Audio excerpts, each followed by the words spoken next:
ബംഗാൾ രാഷ്ട്രീയം എപ്പോഴും സംഘർഷഭരിതമാണ്. അധികാര കൈമാറ്റങ്ങൾ ശാന്തമായിരുന്ന ഒരു ചരിത്രം അവിടെ കുറവാണ്. 3 പതിറ്റാണ്ടിലേറെ നീണ്ട ഇടതുപക്ഷ ഭരണത്തെ തകർത്തെറിഞ്ഞ മമതാ ബാനർജിയുടെ ഉദയവും പിന്നീട് BJP എന്ന ശക്തിയുടെ കടന്നുവരവും ബംഗാളിനെ ഒരു രാഷ്ട്രീയ യുദ്ധമാക്കി മാറ്റിയിരിക്കുന്നു.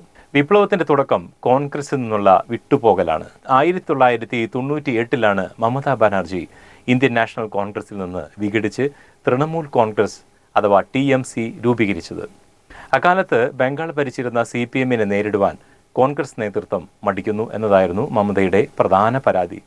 എന്നാൽ ഇന്ന് ബംഗാൾ രാഷ്ട്രീയത്തിൽ നിന്ന് കമ്മ്യൂണിസ്റ്റ് പാർട്ടി ഏതാണ്ട് പൂർണ്ണമായും തുടച്ചു നീക്കപ്പെട്ട അവസ്ഥയിലാണ്.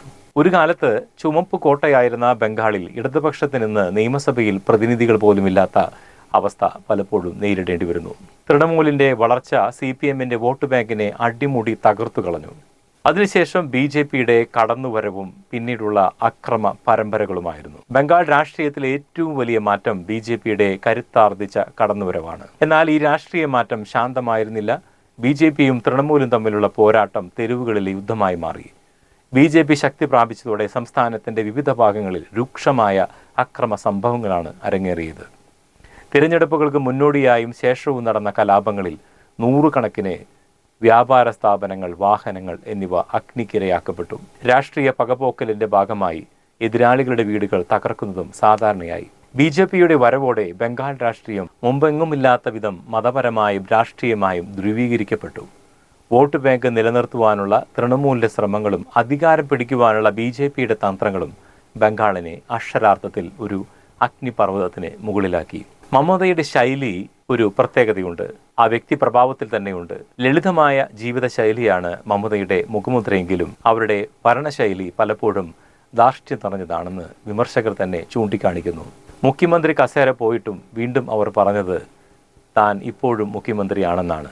അതിൽ നിന്ന് തന്നെ നമുക്ക് വായിച്ചെടുക്കാം ആ വ്യക്തിത്വത്തിന്റെ പ്രത്യേകതകൾ. താൻ പറയുന്നതാണ് അന്തിമമെന്ന നിലപാടും എതിർ ശബ്ദങ്ങളെ അടിച്ചമർത്തുന്ന രീതിയും ദീദി എന്ന് വിളിക്കുന്ന മമതാ ബാനർജിയുടെ സ്വഭാവമായി മാറിക്കഴിഞ്ഞിരിക്കുന്നു.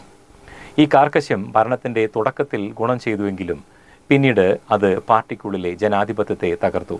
തൻ്റെ വിശ്വസ്തരെ പോലും BJP-യിലേക്ക് അടർത്തിയെടുത്ത് അവിടെ മന്ത്രിമാരും മുഖ്യമന്ത്രിമാരുമായപ്പോൾ ഒരു മൂകസാക്ഷിയായി നിൽക്കുവാനേ ദീദിക്ക് സാധിച്ചുള്ളൂ. തൻ്റെ രാഷ്ട്രീയ അതിജീവനത്തിനായി അവർ സ്വീകരിച്ച അതിതീവ്ര നിലപാടുകൾ പലപ്പോഴും വിവാദങ്ങൾക്കും അക്രമങ്ങൾക്കും വഴിമരുന്നിട്ടു. ഇത്രയേറെ വെല്ലുവിളികൾ നേരിട്ടിട്ടും മമത അധികാരം നിലനിർത്തുന്നുണ്ടെങ്കിലും അടിത്തറ ഇളകുന്നു എന്നതിൻ്റെ സൂചനകൾ വ്യക്തമാണ്. ഇതിന് പ്രധാനമായും 3 കാരണങ്ങളുണ്ട്. അധ്യാപക നിയമന അഴിമതി ഉൾപ്പെടെയുള്ള സംഭവങ്ങൾ സർക്കാരിൻ്റെ വിശ്വസ്തത തകർത്തു. അതുപോലെ തന്നെ അനന്തരവനായ അഭിഷേക് ബാനർജിയെ പാർട്ടി ഏൽപ്പിച്ചു കൊടുക്കുവാനുള്ള നീക്കം മുതിർന്ന നേതാക്കളുടെ കലാപത്തിന് കാരണമായി. ഭരണവിരുദ്ധ വികാരം, അഴിമതിയും അക്രമ രാഷ്ട്രീയവും കാരണം ജനങ്ങൾക്കിടയിൽ അതൃപ്തി പടർന്നു. ഇത് BJP-ക്ക് വലിയ രീതിയിൽ ഗുണകരമായി മാറുകയും ചെയ്തു. ബംഗാളിൽ കമ്മ്യൂണിസ്റ്റ് പ്രസ്ഥാനം വിസ്മൃതിയിലേക്ക് മറയുമ്പോൾ അവിടെ മമതയും BJP-യും തമ്മിലുള്ള നേരിട്ടുള്ള പോരാട്ടമാണ് നടക്കുന്നത്.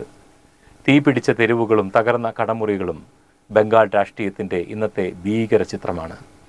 ഈ സംഘർഷങ്ങൾക്കിടയിൽ തൻ്റെ അധികാരം നിലനിർത്തുവാൻ മമത നടത്തുന്ന ശ്രമങ്ങൾ ഒരു നിലയ്ക്കും വിജയിക്കുന്നതല്ല. BJP-യുടെ വളർച്ച ദീദിയുടെ അന്ത്യം കുറിച്ചു കഴിഞ്ഞു.